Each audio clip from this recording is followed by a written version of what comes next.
नमस्कार, आप देख रहे हैं केबीसी न्यूज। बिहार में नीतीश कुमार की सरकार फिर से बनी है। सुशासन की सरकार कहे जाने वाले नीतीश कुमार, लेकिन सुशासन बाबू के हाथ से गृह मंत्रालय निकल चुका है।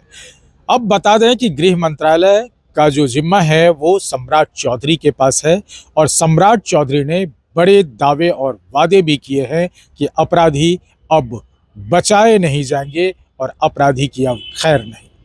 इसी क्रम में डीजीपी आज पटना एयरपोर्ट पे मिलते हैं और डीजीपी ने एक बड़ा खुलासा किया है और डीजीपी ने कहा है कि जो 400 अपराधियों की लिस्ट है उसको तैयार कर ली गई है और उस पर बहुत जल्द कड़ी कार्रवाई की जाएगी। सबसे पहले सुनिए डीजीपी ने क्या कुछ कहा है। हिट लिस्ट नहीं है, 400 लोगों की संपत्ति जब्त करने के लिए न्यायालय में प्रस्ताव समर्पित है। न्यायालय उस पर विचार कर रही है और 1200-1300 और लोगों को चिन्हित किया गया, उनके कागजात तैयार हो रहे हैं जो अपराध से संपत्ति अर्जित किए हैं। उनमें 400 का प्रस्ताव हम लोगों ने तैयार करके न्यायालय में भेज चुके हैं और बाकी 1200-1300 पे कार्रवाई हो रही है। इसमें liquor mafia, sand mafia, contract killers, इस प्रकार के बहुत सारे अपराधी हैं। हाँ, उसके लिए जितने इम्पोर्टेंट स्कूल्स हैं, कॉलेजेस हैं, वहाँ पर हम लोग करीब 2000 स्कूटी खरीदने जा रहे हैं। इसी वर्ष खरीदा जाएगा और उस पर हमारी जो महिला पुलिस पदाधिकारी, महिला पुलिसकर्मी है, वो स्कूल जाने के समय और स्कूल में छुट्टी होने के समय वहाँ पर गश्ती करेंगी और किसी भी प्रकार के अवांछित हरकतों में शामिल जो व्यक्ति होंगे उन पर कड़ी कार्रवाई करेगी, कानूनी कार्रवाई करेगी, निरोधात्मक कार्रवाई करेगी। तो आपने सुना है, डीजीपी विनय कुमार ने कहा है कि जो अपराधी हैं उनकी लिस्ट तैयार है, अब उन्हें बख्शा नहीं जाएगा। सरकार के तरफ से जितनी भी तरह के आपराधिक मामले हैं वो सरकार के तरफ से अभी निर्णय हुआ है कि अपराधी को अब बचाया नहीं जाएगा। साथ ही साथ जो पुलिसकर्मी है उसमें महिला पुलिसकर्मी को एक अलग शक्ल में दिखाने की बात की जा रही है कि जितने भी स्कूल कॉलेजेस हैं छुट्टी के समय में वहाँ महिला पुलिस की तैनाती होगी और 2000 स्कूटी खरीदी जा रही है और 2000 स्कूटी के साथ पेट्रोलिंग के तौर पर महिला पुलिसकर्मी तैनात होंगे।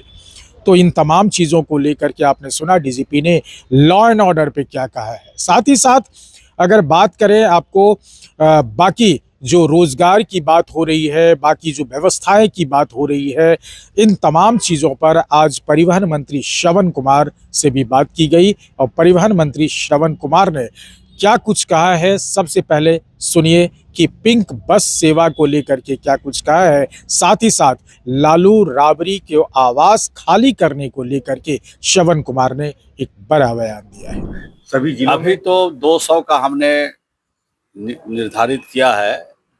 200 महिलाओं को भी ट्रेनिंग देने की बात कहा है हमने। जीविका से जुड़े हुए वो भी ट्रेनिंग ले सकती है, जो जीविका से बाहर है वो भी ट्रेनिंग ले सकते हैं। क्लास 7वां पास तक के हम लोगों ने कहा है कि वो कंडक्टर के रूप में काम कर सकती हैं, बस चला सकती है। और इसके अतिरिक्त और भी जो महिलाएं इस काम के लिए आएगी उनको भी हम लोग प्रोत्साहित करेंगे और निःशुल्क ट्रेनिंग देंगे। 15 दिसंबर तक आवेदन हमने मांगा है और ट्रेनिंग देकर के पिंक बसों के संचालन में महिला को प्राथमिकता देंगे और कोशिश करेंगे कि महिला ही बस चलाए और कंडक्टर का भी काम महिला ही करे।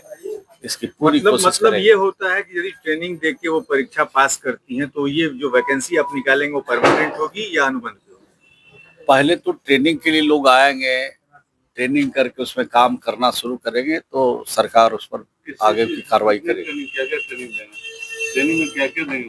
ट्रेनिंग बस चलाने के देंगे, कंडक्टर में कैसे कैसे किया जाता है, बस की पूरी ट्रेनिंग देंगे चलाने के लिए।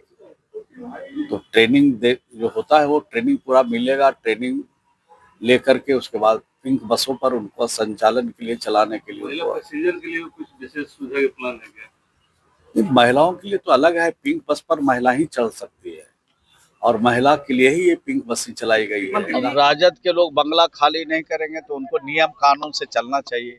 मैं यही सलाह दूंगा, चाहे बड़े नेता हों, छोटे नेता हों, नियम का पालन करना चाहिए। तो आपने सुना, श्रवण कुमार ने लालू राबड़ी के आवास को खाली करने को लेकर के कहा कि किसी भी हालत में उन्हें खाली करना होगा, जो कानून नियम संगत होगा वो चीज़ की जाएगी। लेकिन वहीं अगर पिंक बस पर जो महिला चालक की बात है तो उन्होंने भी कहा है कि उसको बहाली की प्रक्रिया शुरू की जाएगी और उसके लिए ट्रेनिंग पहले पूरी की जाएगी महिलाओं की।